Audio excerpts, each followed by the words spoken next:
That's fine.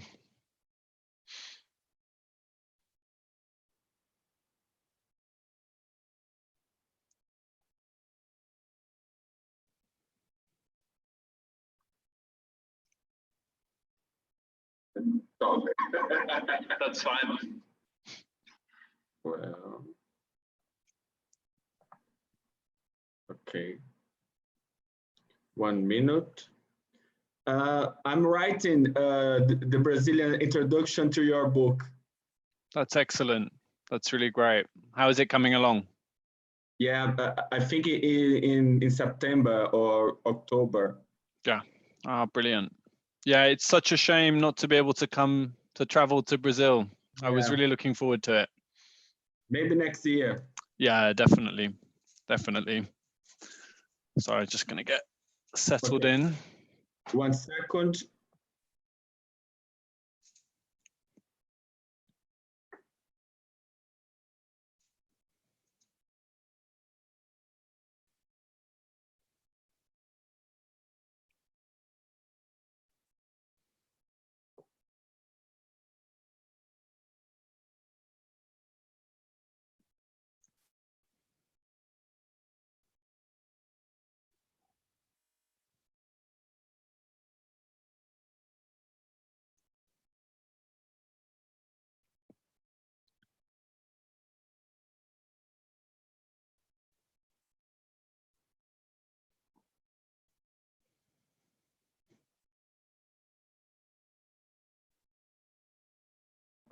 The people are coming.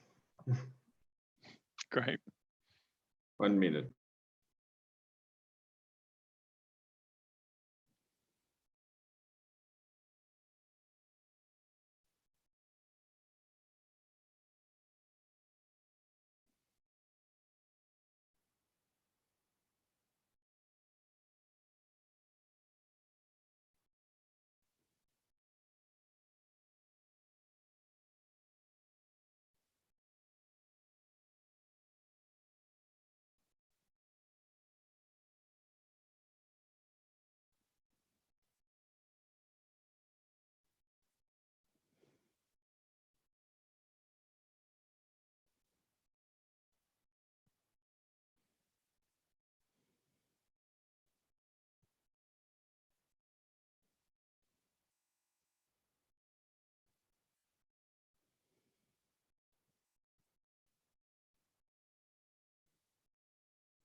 Let's begin.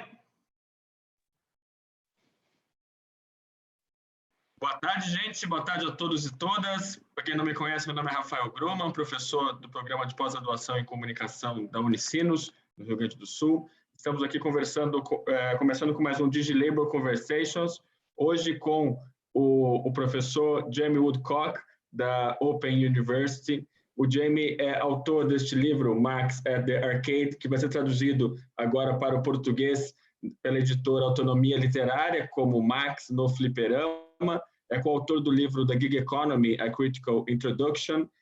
Um dos autores, um dos editores da Notes from Below, e acabou de publicar um texto em português sobre o operaísmo digital, Digital Workerism, que ele publicou também na revista Triple C, editada pelo professor Christian Fuchs. Jamie, thank you very much for having us tonight.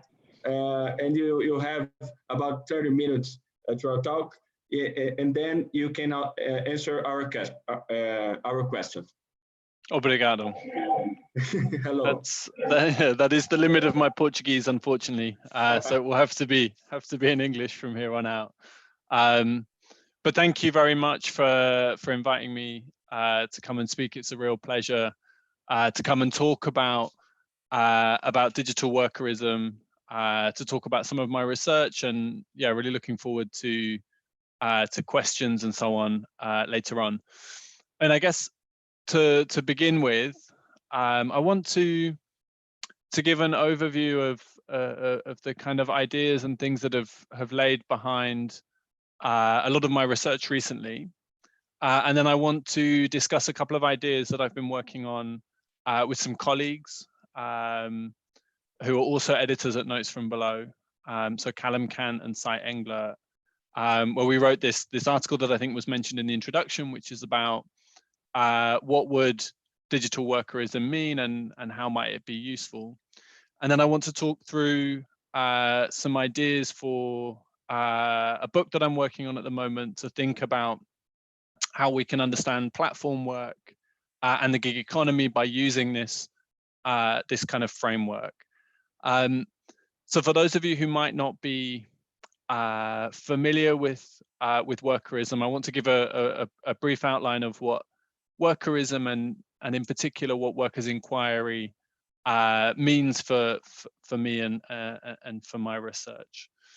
So when we talk about workers' inquiry, what we're talking about is, in a sense, a method about how we can research work as part of a process of trying to understand work, to be able to try and change it in some way. Now, this has its roots with a survey that Marx published in a French newspaper towards the end of his life, which kind of sets out the problem of workers' inquiry. That having written Capital and having theorized about capital, what Marx tries to do in this survey is to try and connect the ideas and the dynamics of capital with the experiences of workers in the factory. So it's this idea that workers experience how people interact in the factory, the kinds of conditions and so on, is a key part for Marx in trying to understand how capital can be overcome.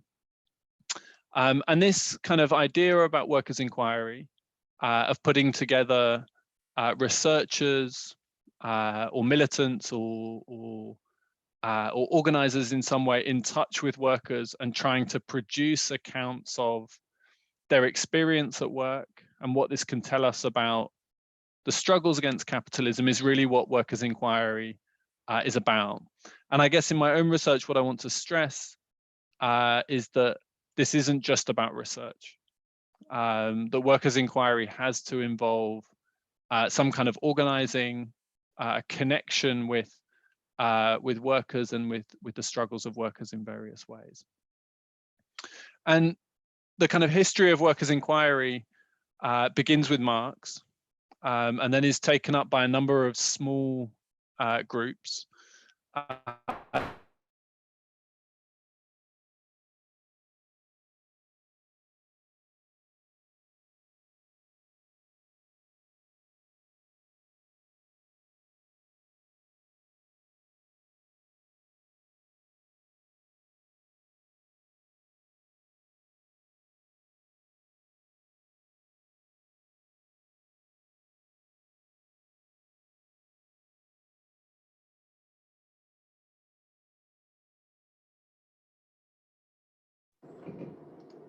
Sorry, I'm having a minor problem with my microphone. Hopefully that's working again now.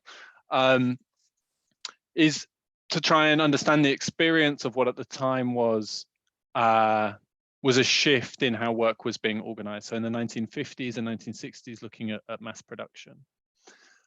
These ideas of worker writing, perhaps the most famous of them being a text called The American Worker by the Johnson Forest Tendency, were kind of shared around. They became part of this small group's political practice. But really, these things only get seriously taken up during Italian workerism, where these American and French texts get a much wider circulation. And Italian workerism becomes an attempt to to understand what's happening in Italy in the factories, but also a kind of return to Marx, of what is the project of Marxism in Italy, how to connect this to workers' struggles, and how to think about the changing shape of capitalism in Italy. And in particular, what Notes from Below, the publication that I'm involved in, really takes from this experience, is this theory of class composition developed by the Italian workerists. And at its core, class composition is about understanding how classes form in relation to each other, the conditions under which classes are formed, and the ways in which people struggle at work. And so for Italian workerism, this involved trying to understand the technical composition of work, so how work is organized, the kinds of technologies that are used at work, how people are managed, the kind of classic things about labor process theory, we could argue perhaps. So thinking about the real material of work, and then trying to understand how that connects to forms of political composition. So how workers struggle, the forms of resistance, the political organization they form, and so on. And trying to understand the leap between the technical composition and the political composition. So this project that I'm involved in, called Notes from Below, has tried to think about how we can develop workers' inquiry today, to think about the kinds of groups of workers that we can relate to, the kinds of experiences of work, about how they're changing, and to think about how worker writing can form a key part of understanding contemporary capitalism. And we adapt the framework of class composition developed by Italian workerism to think about the technical composition of work, like traditional workerism did, to think too about the political composition, but also to include what we call social composition. So how are workers composed outside of the workplace? In what kind of housing? How do questions of race or gender or oppression in different ways impact on the technical and political composition? Now, later on, I'm going to talk a bit about DigiLabour, which is a food platform, to talk about how social composition plays an important role in understanding those struggles. But in essence, the Notes from Below project is about trying to develop this framework to understand different moments of class composition, be that in academic work, in healthcare, in the gig economy, in video games as part of what I tried to do with Marx at the Arcade, and to see this about a project of organizing that is tied in many ways to research. And I think inquiry is particularly useful in moments of transition. So moments where things are shifting, where we're not sure about where the changes will lead. And so with Callum and with Sai, this idea of thinking about what a digital workerism could mean is really what we intended to do with this, was to have an intervention into the debates about digital labor. So in a sense, it's an argument, that paper, about using workers' inquiry in the context of digital technology. So how can we understand how work is changing? What is the impact of technology on work, on digital technology? Thinking about what digital labor and digital work means today, but also about what potentials digital technology has for thinking about workers' inquiry. How does this shift how we can develop these methods? How can we use these methods differently? How can digital technology play a role in circulating struggles in new ways? And in particular, the idea behind writing this article in many ways was what we saw as a correction to much of the focus of research in digital labor on the technology. So, think of the number of papers that have written about the role of the algorithm in platform work, or the kind of role of technology in changing work. And often a lot of the actors that are then talked about are, rarely the people who make the software, not often the people who work these jobs, but it's often on the technology, it's often on venture capital. There are discussions around whether this has prevented traditional forms of worker organizing or not. And so what we really wanted to do was to focus the argument on the experience of work within digital labor and digital capitalism. And so in a sense, we riff off the argument that Mario Tronti originally made about Italian workerism, that what it was an attempt to do was to try and invert the problem. So rather than starting from capital, from an analysis of capital, to try and change the direction and to start from the beginning. And as Mario Tronti argued at the time, the beginning is working class struggle. So to try and recenter workers' struggle in the debates around digital labor, and see that these are not a kind of afterthought, but are central to our understanding of this. And I guess one of the arguments that I want to make here too is there's a famous labor historian in the UK called E.P. Thompson, who makes this argument about the working class being present at its own birth. So it's not like when capital appeared and capitalism began that workers suddenly were kind of created out of nowhere. Is people existed before capitalism, and so workers were there when they were created as workers. And the point I want to make here is that digital laborers too were present at their own birth. They brought their own experiences of different kinds of work and different kinds of struggles into digital capitalism. They didn't appear as some kind of blank plate upon which algorithms were able to operate. And so part of the way that we've tried to develop this, at Notes from Below in particular, is to give a platform, if you excuse the pun, I guess, to workers' experience in platform work.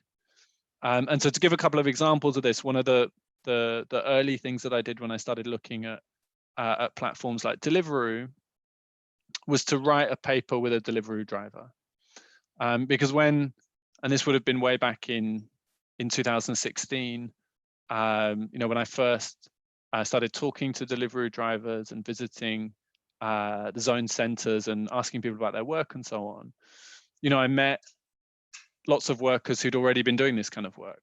They already understood it. And I think particularly with platforms like Uber and Deliveroo, there's a big pressure on workers to figure out this work for themselves. Because the platforms, at least in the UK, are very insistent on not being an employer. So they provide minimal training, minimal kind of resourcing for new workers, because they say that they don't employ these workers. And so it's often left to the Deliveroo driver to figure out how to do the work, how to do it quickly, how to make money, where are the good places to be, and so on.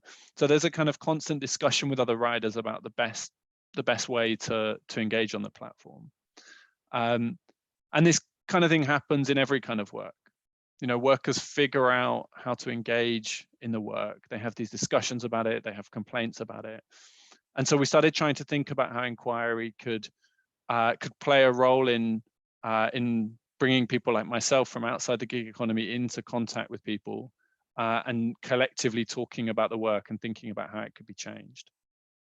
And so one example of this is a paper that I wrote with a Deliveroo rider who took the pseudonym Facility Waters. And so we wrote this paper together on Google Docs. We met up every now and again and discussed the work. And he was really, really keen to figure out how Deliveroo worked. Because unlike any other job, he'd never met a manager. He signed up online. He met other people who didn't work for the platform just like him, couldn't get access to his data, and so started to think about how you could create data from below. So he did self-tracking, he tracked his own routes, he tried to understand how the platform was working. And all of this was part of a project of organizing two for him. So while we were writing, there was the first platform food delivery strikes in London in 2016. And so we tried to think about what are the opportunities for organizing, what comes out of it, what doesn't, what's more complicated, and so on. But before I get on to that, I just want to say a couple of other things about the form that these have taken at Notes from Below. So we've had co-written pieces like the one with Facility Waters. We've had pieces written by platform workers themselves, pieces written by organizers. We hosted a worker bulletin for delivery riders, which was published regularly as a PDF that riders could download and hand out. And so it had these kind of ideas and so on that came from riders that then went back out to people and became a kind of conversation about the work. And then a lot of this has been collaborating too with a small trade union in London called the IWGB, which has been organizing with delivery workers since that first strike. So it's been, an organizing project in part. It's been about creating knowledge, but it's also been about saying that, experts from outside are not the people who should tell the whole story or know everything about this so far. Is how can we kind of collaborate as part of this process? But now I want to talk a little bit about how we've used this framework to think about work at delivery, this framework of class composition. And I think, the first aspect is around understanding the technical composition of this work. Because I think, the algorithms and so on are an important part of the work. The use of smartphones are an important part of the work. But I think when we focus on the technical composition of food delivery work, we see that there is a lot more to it than just digital labor. There is the complicated work of navigating an urban environment. Be that on a bicycle or a moped or a motorbike and so on. In London, it's a very physical experience. The roads are busy, they're dangerous. You have to worry about where to park your moped or your bicycle. And one of the things that I always remember is an early interview that I did with a rider where, we'd often talk about things he didn't like about the work. The employment status, for example, so not being classed as worker status in the UK, the difficulty in contacting a manager, a whole range of things. And I once said to him in an interview, what's the thing you dislike the most? What's the thing that you really don't like about this work? And he kind of thought for a minute and he said to me, the thing I don't like most about the work is I'm not really a breakfast person. And I kind of said, "What? Oh, okay, that was not what I was expecting you to say at all. Could you kind of explain a bit more about that?" And he said, "Well, I'm not a breakfast person. So I get up in the morning and I go to my first job. I try and, have a snack in the morning if I can. And then I leave that job at lunchtime to go and cycle delivering other people's lunch for delivery. Then I go to my third job in the afternoon and I try and have, maybe a snack in the afternoon or whatever. But I have to kind of rush my lunch and fit it in around other stuff. Then I get to the end of the day and I have to go straight to cycling for Deliveroo to deliver other people's dinner. And so he said the hardest thing for me about the job is when I get to the very end of the day and I get home, is having enough energy left to cook a big enough meal so that I can eat enough calories so that the next morning I can wake up and repeat the whole thing again. And so I think in that, we can see, the kind of deep irony of these platforms in many ways that, we think of these as digital platforms, but there are real people burning real calories in order to take things to people so they can fill up on enough calories so they can carry on working. And so in London, at least, food delivery in this way feeds into a wider kind of circuit overwork, that people come home from work late, you know, and need easy and quick food and so on. And so we really tried to draw attention to this technical composition of how people experience the work and how they experience being managed and pushed along and so on. But one of the important factors that we also found is the social composition of much of this work.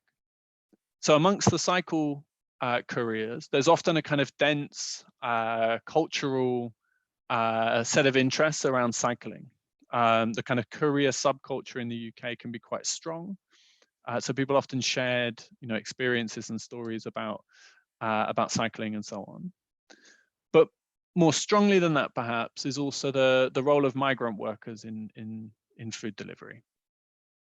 So in London in particular, there's actually a very large Brazilian population. And many of these young Brazilian men, you know, arrive in London, already have quite dense networks of other people who've migrated, and then look for work. And many people are introduced to Deliveroo and then deliver food on motorbikes.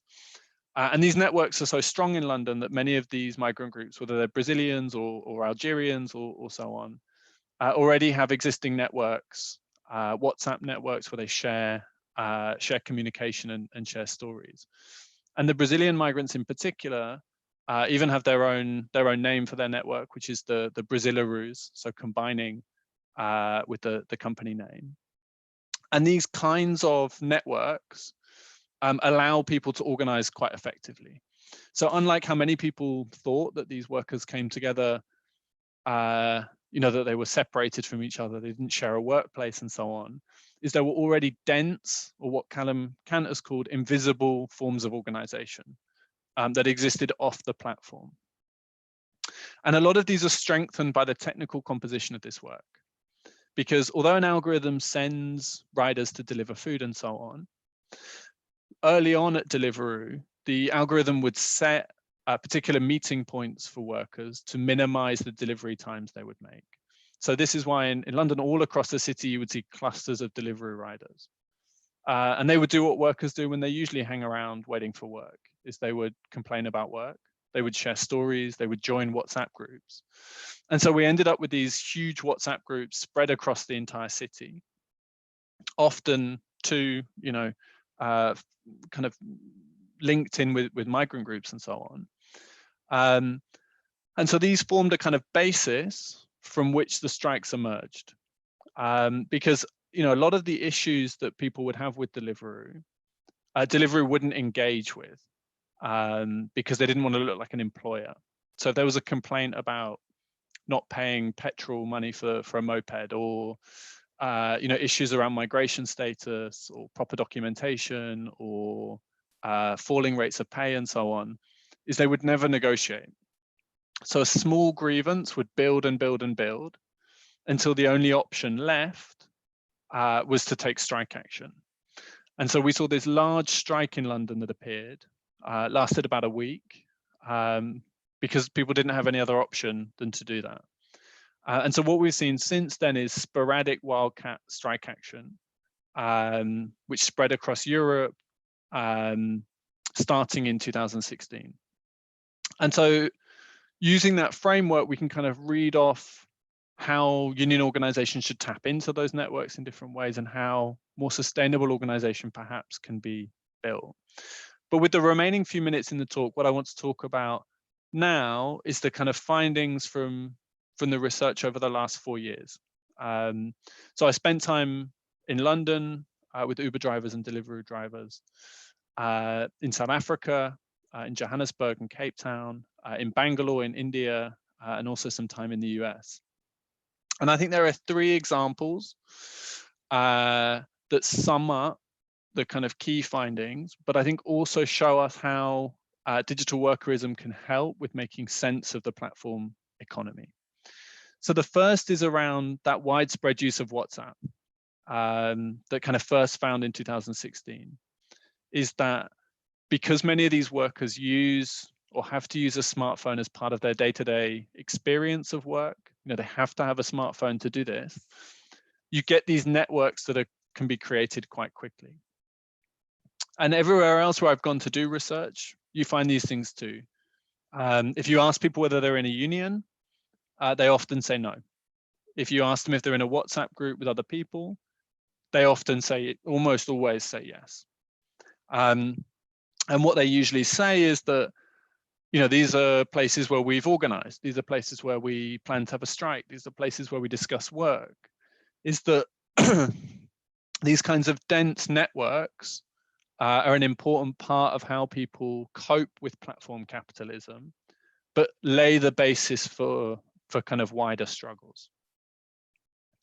The second example is this propensity to take strike action. In London, it was definitely true. But too, I found talking to workers in South Africa or in India, that many people had engaged in strike action. And in India, for example, when I was doing field work there had been no publicly reported strikes in food delivery platforms. So there was no evidence that strike action was happening. The first group of workers that I met, we got talking.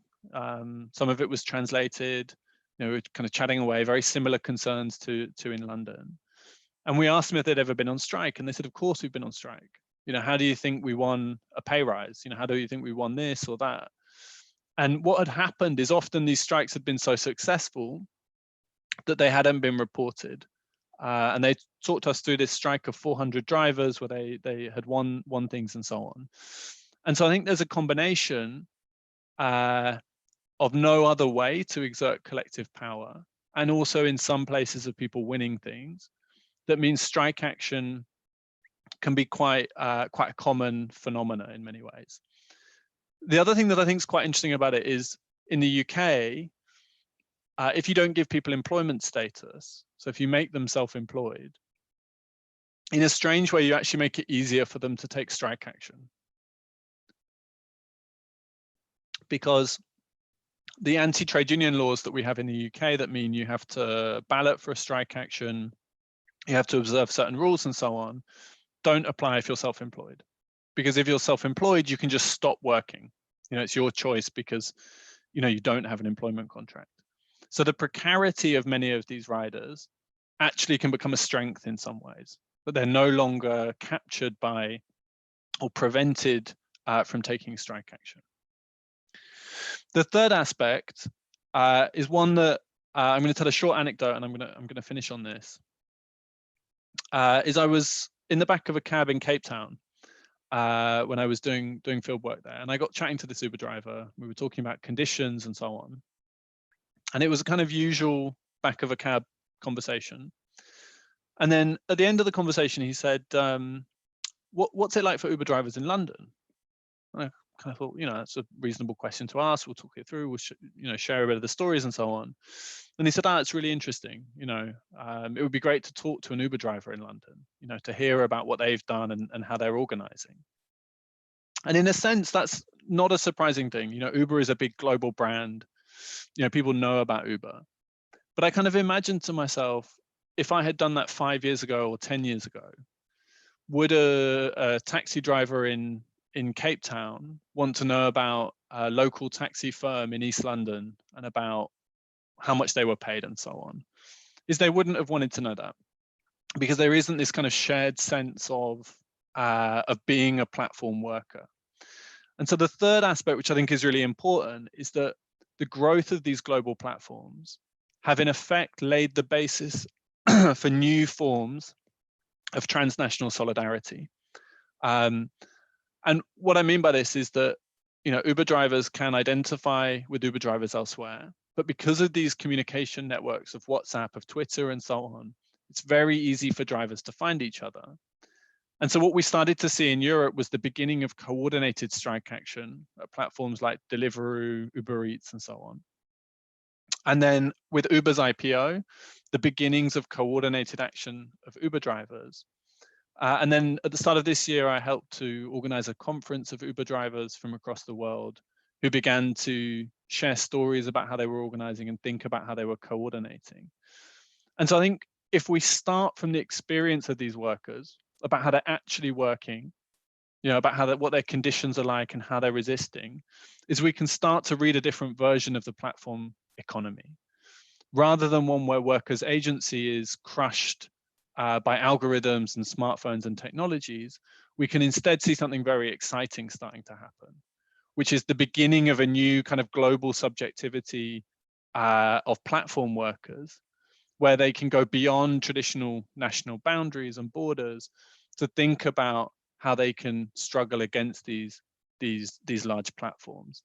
And so workers' inquiry can help us to read those tendencies and things that are happening, but can also pose the question of what should we as researchers, as workers in other sectors, how can we connect with those workers, support those struggles, and learn about how we can organize in other kinds of work today.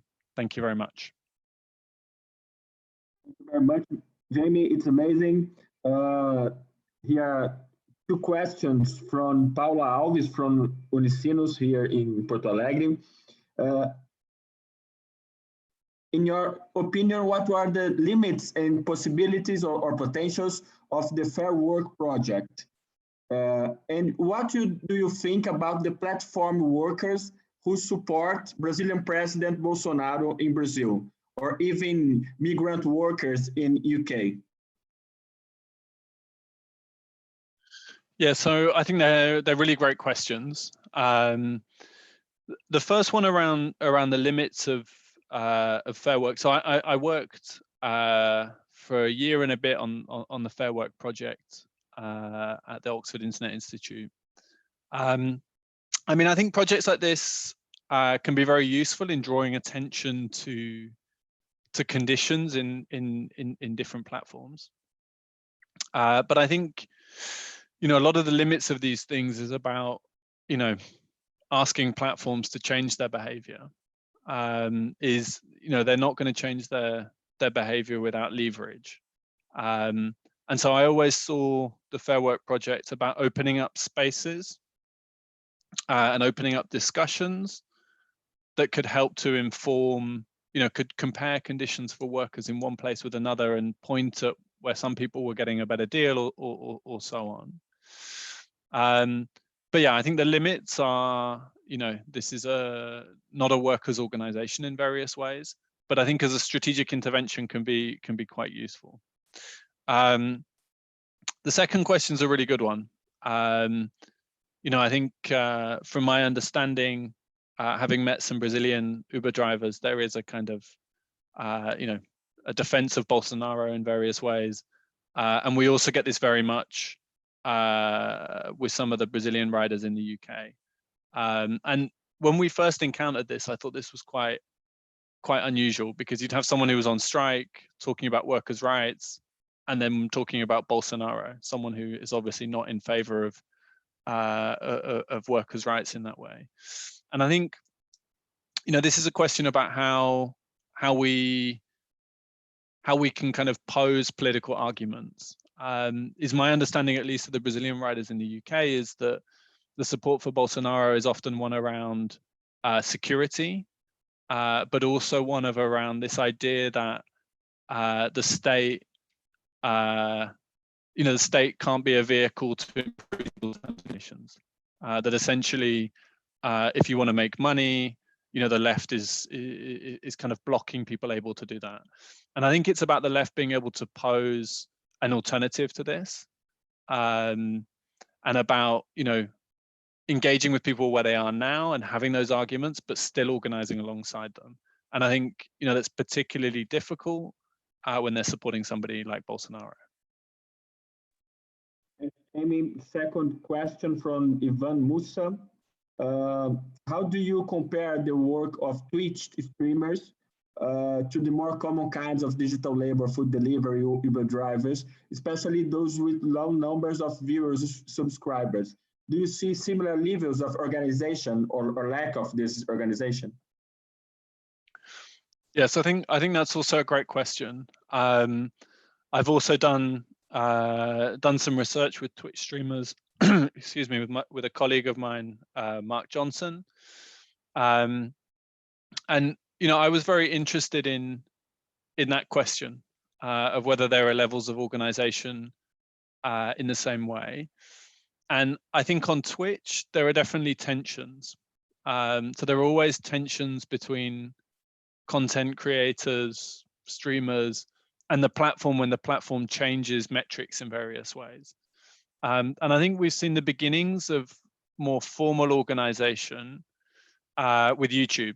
So the YouTubers Union, which I know one of the people involved in, and they put this set of demands on YouTube. And I think what's useful about that is, although the working conditions are very, very different, and there's often not a sense of collective struggle with many people involved in things like Twitch streaming, there is also a sense that they're not able to control their own labor in various ways. And so you could see perhaps, a different kind of struggle that's over collective ownership of a platform like Twitch or so on. And I think as we see, the growth of white collar software organizing at companies like Amazon and so on, there's perhaps more of a possibility to think about those connections between streamers and people who work for those platforms. Great. Next question from Pop Solutions Digital Co-op in Brazil. What's your opinion to the GNU project and its ideology and the responsibility over the tech cooperative of work projects on supporting GNU projects? So I think, I think this is another really good question. But I think it's like a not uncontroversial one. Is I think a lot of the some of the solutions to the struggles of platform workers are to say, and this is particularly common in the UK, is to say, Deliveroo is a terrible platform, or Uber is a terrible platform. All we need to do is to have a cooperative, open source alternative, and all of the problems will go away. And I think it's both a good answer and a bad answer in some ways. I think is that my vision of an alternative way of running society is one where everything is done cooperatively, democratically, cooperatively. The people who do the work own the means of production. But I think the difficulty is when you try to do this in a hybridized way, is it would be very difficult for a cooperative run Deliveroo or cooperative taxi platform to compete with the current ones in the market. And it's often the case that it's not the drivers themselves who are asking for these cooperative alternatives. So I think in part we need to think about not just co-ops, but also how, for example, these capitalist platforms have been able to capture regulation and the state in various ways. So if you were to imagine a cooperative platform or better uses of co-ops and so on, is it also needs the alternatives to be overly regulated. So you could imagine something like in the UK, having a co-op run a platform like Uber, and making Uber not able to operate because it doesn't meet labor standards or whatever it is. So I think there's kind of the beginnings of opening up some of these discussions. And I think some of the ones that are most exciting are where software developers, whether they're in co-ops or whether they're working for capitalist firms, start to think about the impact of their work and how it affects people down the supply chain. So whether it's workers at Microsoft or Amazon or so on beginning to organize, is starting to open up those discussions about how, software developers as a kind of worker can relate to people that use platforms. So I know that's possibly not the clearest answer to how you were posing the question, but I think it's a question of strategy. How do we broaden out cooperative endeavors, but being aware that capital will try to crush those in various ways. Great. The next question from Thiago Falcão. how can we understand professional game playing and the restraints corporation pose to them? Do you see esports as a bastion of platform capitalism? Yeah, so it's another great question. I mean, I think, you know, one of the reasons why I think Marxists should be interested in video games is because video games and streaming and esports and so on tested out many of these dynamics about how platforms can operate much earlier than food delivery or taxis and so on.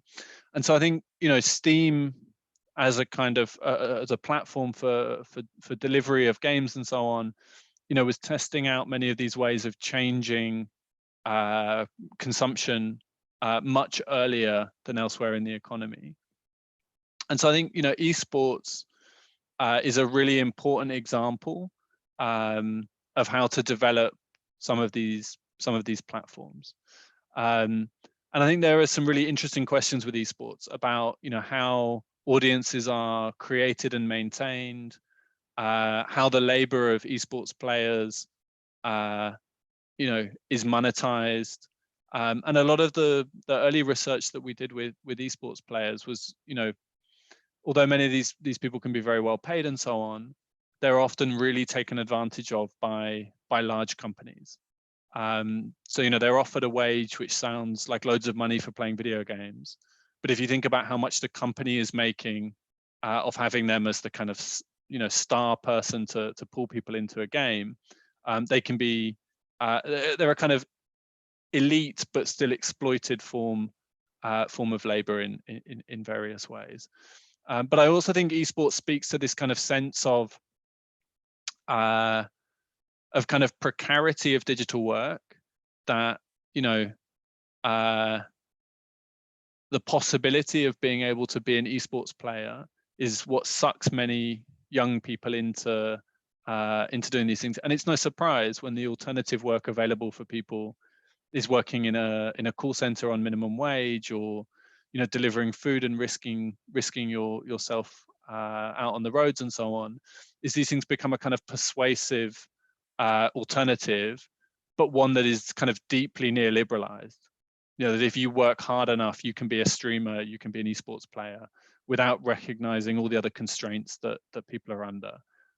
So not to sound too kind of cyberpunk dystopian, but it's an important kind of warning of how capital enters into these things and shifts the relationships. Okay, great. Next question from Valdo Ramalho. What do you think about the platform policies regarding coronavirus context? Yeah, I mean, I think the coronavirus has really shown many of the underlying dynamics of platform capitalism very sharply and very visibly. So if we think about platform capitalism, about, you know, finding ways to shift the risks and responsibilities of the work from these multinational platforms to the individual worker. You know, in the UK, we began talking about the risks that this was going to have for things like pensions further down the line, the risks it had for individual injuries and so on. And so this was a kind of debate that was being had in the UK. During coronavirus, huge numbers of people have been driven out of the platform economy because they can't make enough money to live, but also a whole number of people have died. So a whole number of Uber drivers have died in the UK because these companies have not provided proper protective equipment, much like how they didn't provide it before Corona. And so it's kind of shown how unsustainable this model is of pushing the risk and responsibility onto other people. And it has exposed huge numbers of people to quite deadly risks. And so after coronavirus, I think there's a question of what will happen to this model for platforms. So in the UK, at least, you know, Deliveroo is entering into a serious crisis and is probably going to be bought by Amazon. You know, they've finally gained approval. you know, Uber is struggling in many regions, and so is Uber Eats. This is a test of this model in various ways, and it's a test that these platforms are failing. Okay, we have two more questions. Tell us a little bit about your relationship with the organization of video game workers. Yeah, I'd be very happy to. The relationship I have with the video game workers in the UK is I met what would later go on to become the Video Game Workers Union when they were one person in the UK. So this was a couple of years ago now. It was after they had this conference in California where people tried to have a discussion about video game organizing, and it became a kind of scandal in the industry, and it was the kind of the precursor to the organizing. And so I was writing Marks at the Arcade at the time, and started helping this early project begin. So we helped the game workers to book rooms to have meetings in. You know, we helped them host their first meeting, the second meeting, third meeting, and so on. And so we really kind of followed the game worker organizing from the very start. And a lot of this was about putting the game workers in touch with, you know, organizers who were doing stuff at Deliveroo and Uber and other kind of precarious sectors. And so, you know, it was a really nice project because, you know, they grew and grew and grew in numbers. You know, they've now had their own trade union branch of the IWGB for over a year. And we've done a lot of kind of collaborative work with them. So helping video game workers to write about their experiences, to map their workplace and so on. So I think it's been a really good example of what workers' inquiry can mean in practice. And most recently, we've also organized a game jam with the game workers on organizing at work, which you can find on notes from below, and you can play some of these games. And we're running one at the moment about strike action, so making video games about going on strike. And so it's been running for 2 and a bit years or so on, and there's been quite kind of close collaboration. I guess it's worth saying that the video game workers joined the union that I'm a part of, the IWGB that organizes Uber drivers and delivery drivers and so on. So they've kind of, you know, built this grassroots bottom-up trade union, which is you know, is an ongoing experiment about how to organize in the digital economy. Great. The last question from Top Solutions again. Is it possible to build a fair digital democracy before the Uberization of democracy management worldwide? Which tools would you choose to build this new time of democracy and world management? That's a big question, hey? So, I mean, I think this is where digital workerism can kind of help us to make sense of these things. Is you know, one of the key tools that many low-paid precarious workers use to organize is WhatsApp. Now, if you talk to many people who are, you know, software developers or they're familiar with technology, they would tell you don't ever use WhatsApp to organize. You know, it's a terrible tool for organizing. It doesn't really allow proper discussion. It's very difficult to keep track of in big groups and so on. I think whenever we think about technology and we think about digital technology, or, you know, what kind of tools we could use or not, I always think, to use a phrase, we shouldn't put the cart before the horse. So we shouldn't start with the tool. What we should start with is the politics. Like, what is the political need? What is the political thing we're trying to do? And then we find a tool that can work for it. And so with many workers who are using WhatsApp, they figured out that they want to organize, and then they use whatever tools are available to them to do so. And so I think, you know, we can and should use the tools that are currently available. you know, whether it's WhatsApp, whether it's using Zoom calls, whether it's, you know, taking advantage of anything we can, but it's not those tools that are going to win those struggles. So I think what we need to start with is like, what does global solidarity look like? What does transnational solidarity look like? Now, what is it that we want to do together? And then figure out the kind of tools that we need to do that. And that, I think, is what's exciting about platform capitalism.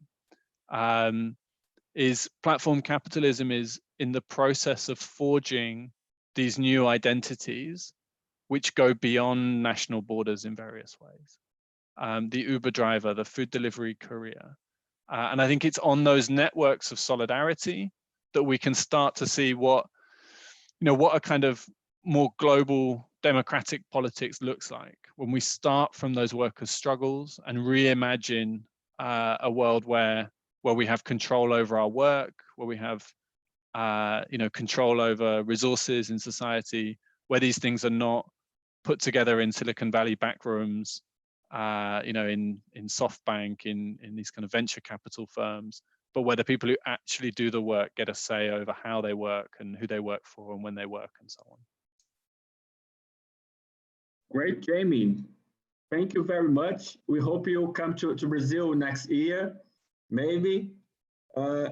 E agora a gente encerra este DigiLabour Conversations. Muito obrigado a todo mundo que participou até agora. Foi uma live ótima. Eu considero o Jamie Woodcock dos melhores pesquisadores atualmente aí com a gente. E semana que vem a gente vai conversar com a Melissa Renal Cano, da Universidade Aberta da Catalunha, sobre cooperativismo de plataforma às 5 horas também. Muito obrigado e até lá. Jamie, thank you very much.